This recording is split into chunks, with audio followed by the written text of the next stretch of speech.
For today's video, mga ante, magluluto tayo ng palitaw sa latik. Ayan, first, syempre, isasalang muna natin ang ating gata.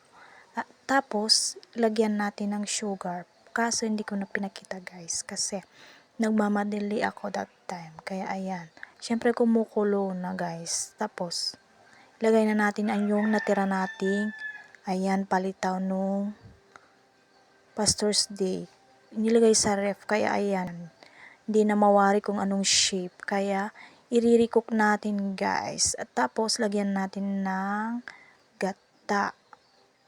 Para malambot ulit ang ating palitaw sa latik. Ayan, di ba nakita nyo naman guys, oh. Ayan, syempre kumukulo na siya. Pwede na natin ilagay ang ating glutinous. Ayan, perfect. Halu-haluin lang natin guys para hindi siya magdikit-dikit.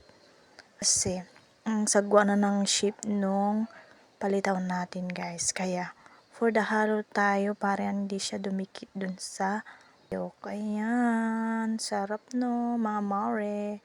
Ayan, halu-haluin lang natin hanggang sa maluto.